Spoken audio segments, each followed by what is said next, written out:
Hi welcome back to my channel. ಇವತ್ತು ಬಿಸಿಬೇಳೆಬಾತ್ ಪೌಡರ್ನ ಮನೆಯಲ್ಲೇ ಮಾಡ್ಕೊಳ್ತಾ ಇದ್ದೆ, ಹಾಗಾಗಿ ರೆಸಿಪಿನ ಶೇರ್ ಮಾಡಿದರೆ ಆಯಿತು ಅಂತ ಹೇಳಿ ಶೇರ್ ಮಾಡ್ತಾಯಿದ್ದೀನಿ. ಸೊ ವಿಡಿಯೋ ಏನಾದರೂ ಇಷ್ಟ ಆಗಿದರೆ ಪ್ಲೀಸ್ ಒಂದು ಲೈಕ್ ಮಾಡಿ, ಹಾಗೆ ಚಾನಲ್ನ ಸಬ್ಸ್ಕ್ರೈಬ್ ಮಾಡ್ಕೊಳ್ಳಿ. ಸೊ ಇಲ್ಲಿ ಬಿಸಿಬೇಳೆಬಾತ್ ಪೌಡರ್ ಮಾಡ್ಕೊಳ್ಳೋದಕ್ಕೆ ಸ್ವಲ್ಪ ಬ್ಯಾಡಗಿ ಮೆಣಸಿಕಾಯಿ, ಗುಂಟೂರು ಮೆಣಸಿಕಾಯಿ, ಒಣ ಕೊಬ್ಬರಿ, ಅರಿಶಿನ, ಇಂಗು, ಆಮೇಲೆ ಹವೀಜು, ಉದ್ದಿನಬೇಳೆ, ಕಡಲೆಬೇಳೆ, ಲವಂಗ, ಚಕ್ಕೆ, ಏಲಕ್ಕಿ, ಮೆಣಸು, ಜೀರಿಗೆ, ಸೊ ಇಷ್ಟನ್ನು ತೊಗೊಂಡಿದ್ದೀನಿ. ಹಾಗೆ ಸ್ವಲ್ಪ ಮೆಂತೆ. ಇವಾಗ ಫಸ್ಟು ಸ್ಪೈಸಸ್ ಏನಿದೆ ಅದನ್ನೆಲ್ಲ ಕೂಡ ಸ್ವಲ್ಪ ಫ್ರೈ ಮಾಡ್ಕೋತೀನಿ.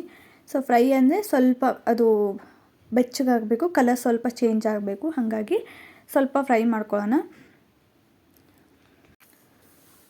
ಇದೆಲ್ಲನೂ ಒಂದೇ ಸರ್ತಿ ನೀವು ಈ ಥರ ಫ್ರೈ ಮಾಡಿಕೊಂಡ್ರೆ ಸಾಕಾಗುತ್ತೆ. ನೋಡಿ, ಇಷ್ಟು ಕಲರ್ ಒಂದು ಸ್ವಲ್ಪ ಚೇಂಜ್ ಆಗೋ ಅಷ್ಟರಲ್ಲಿ ಆ ಸ್ಮೆಲ್ ಬರೋಕ್ಕೆ ಸ್ಟಾರ್ಟ್ ಆಗುತ್ತೆ ಮಸಾಲೆದು, ಅಷ್ಟಾದರೆ ಸಾಕಾಗುತ್ತೆ. ಇನ್ನು ಸ್ವಲ್ಪ ಸಾಸಿವೆ ತೊಗೊಂಡಿದ್ದೀನಿ.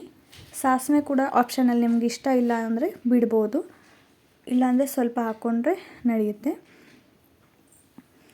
ಸೊ ಮನೇಲೇ ಮಾಡ್ಕೊಳ್ಳೋದ್ರಿಂದ ಫ್ಲೇವರ್ ಚೆನ್ನಾಗಿ ಬರುತ್ತೆ, ಹಾಗೆ ಟೇಸ್ಟ್ ಕೂಡ ಸ್ವಲ್ಪ ಡಿಫ್ರೆಂಟ್ ಆಗುತ್ತೆ. ಪ್ಯಾಕೆಟಲ್ಲಿ ತರೋದು ಬೇರೆ ಆಗುತ್ತೆ, ಸೊ ಇದು ಬೇರೆ ಆಗುತ್ತೆ. ಮನೇಲಿ ಒಂದು ಸರ್ತಿ ಟ್ರೈ ಮಾಡಿ ನೋಡಿ. ಹಾಗೆ ಒಂದು ಸ್ವಲ್ಪ ಗಸಗಸೆ ತೊಗೊಂಡಿದ್ದೀನಿ. ಗಸಗಸೆ ಹೇಳೋದು ನೆನಪಾರ್ದೆ ನಾನು. ಸ್ವಲ್ಪ ಗಸಗಸೆ ಹಾಕಿ ಅದನ್ನು ಕೂಡ ಸ್ವಲ್ಪ ಬೆಚ್ಚಗೆ ಮಾಡ್ಕೊಂಡು ಹಾಕ್ಕೊಳ್ತಾ ಇದ್ದೀನಿ. ಆಮೇಲೆ ಇವಾಗ ಹವೇಜ್ ತೊಗೊಂಡಿದ್ದೀನಿ.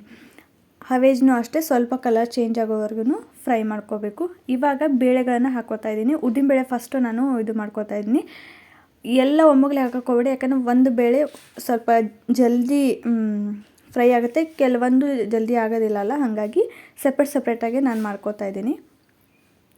ನಿಮಗೆ ಕ್ವಾಂಟಿಟಿ ಎಷ್ಟು ಬೇಕು ನೋಡಿ ಮಾಡ್ಕೊಳ್ಳಿ. ಇದು ನಾನು ಮಾಡಿರೋ ಕ್ವಾಂಟಿಟಿಯಲ್ಲಿ ಒಂದು 3 ಸಾರಿ ನಾವು ಪೌಡರ್ನ ಯೂಸ್ ಮಾಡ್ಬೋದು. ಅಂದರೆ ಸ್ವಲ್ಪ ಕ್ವಾಂಟಿಟಿಲಿ ಮಾಡಿದರೆ ನೀವು 3 ಸರ್ತಿ ಯೂಸ್ ಮಾಡ್ಕೋಬೋದು, ಅಷ್ಟಾಗುತ್ತೆ.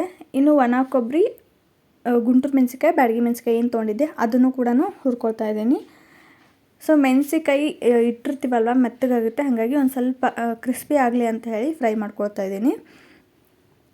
ಒಣ ಕೊಬ್ಬರಿನೂ ಅಷ್ಟೇ, ನಿಮ್ಗೆ ಇಷ್ಟ ಇದ್ದರೆ ಹಾಕ್ಕೋಬೋದು, ಇಲ್ಲಾಂದರೆ ಸ್ಕಿಪ್ ಮಾಡ್ಬೋದು, ನಡೆಯುತ್ತೆ. ನಾನು ಸೇರಿಸ್ಕೊಂಡಿದ್ದೀನಿ ಒಂದು ಸ್ವಲ್ಪ ಅಂತ ಹೇಳ್ಬಿಟ್ಟು. ಸೊ ಇದನ್ನೆಲ್ಲ ಕೂಡ ಸ್ವಲ್ಪ ಕೂಲ್ ಆಗೋಕ್ಕೆ ಬಿಡಬೇಕು. ಸ್ವಲ್ಪ ಹುರ್ಕೊಂಡ್ಬಿಟ್ಟು ಕೂಲ್ ಆದಮೇಲೆ ನಾವು ಮಿಕ್ಸಿ ಜಾರ್ಗೆ ಹಾಕಿ ಪೌಡರ್ ಮಾಡ್ಕೋಬೇಕು. ಸೊ ಪೌಡರು ಅಷ್ಟೇ ಒಂದು ಸ್ವಲ್ಪ ದಪ್ಪ ಇದ್ರೇ ತಿನ್ನೋಕ್ಕೆ ಟೇಸ್ಟ್ ಚೆನ್ನಾಗಿರುತ್ತೆ, ಪೂರ್ತಿ ನುಣ್ಣಾಗಿ ಮಾಡೋಕ್ಕೆ ಹೋಗಬೇಡಿ. ಇಲ್ಲಿ ಒಂದು ಸ್ವಲ್ಪ ಅರಿಶಿಣ ಪುಡಿ ಹಾಗೆ ಇಂಗನ್ನ ತೊಗೊಂಡಿದ್ದೀನಿ. ಇಂಗು ಅರಿಶಿಣ ಪುಡಿನ ಹಾಕ್ಕೊಂಡು ಕೂಲ್ ಆದಮೇಲೆ ಮಿಕ್ಸಿ ಜಾರ್ಗೆ ಹಾಕಿ ಪೌಡರ್ ಮಾಡ್ಕೋಬೇಕು. ಮನೇಲಿ ಫ್ರೆಶ್ ಆಗಿ ಮಾಡೋದ್ರಿಂದ ಟೇಸ್ಟ್ ಕೂಡ ಡಿಫ್ರೆಂಟ್ ಆಗಿರುತ್ತೆ. ಒಂದು ಸರ್ತಿ ಟ್ರೈ ಮಾಡಿ ನೋಡಿ, ಹೇಗೆ ಬಂತಂತ ಹೇಳಿ ಕಮೆಂಟ್ ಮಾಡಿ. ಆಲ್ಮೋಸ್ಟ್ ಎಲ್ಲ ಮಸಾಲೆನೂ ಮನೇಲೇ ಇರುತ್ತೆ ಅಲ್ವಾ ಅಡುಗೆ ಮಾಡುವಾಗ. ಸೊ ಅದನ್ನೇ ಈ ಥರ ಮಾಡಿಕೊಂಡ್ರೆ ಚೆನ್ನಾಗಿರುತ್ತೆ. ಪ್ಯಾಕೆಟ್ ಪೌಡರ್ ಅಷ್ಟೊಂದು ಸರಿ ಅನಿಸೋದಿಲ್ಲ. ಚೆನ್ನಾಗಾಗಿತ್ತು, ಎಲ್ಲ ಮಸಾಲೆನೂ ಕರೆಕ್ಟಾಗಿ ಆಗಿತ್ತು, ನನಗಂತೂ ಇಷ್ಟ ಆಯಿತು. ನಾನು ಈ ಥರ ನೀವು ಕೂಡ ಟ್ರೈ ಮಾಡಿ ನೋಡಿ.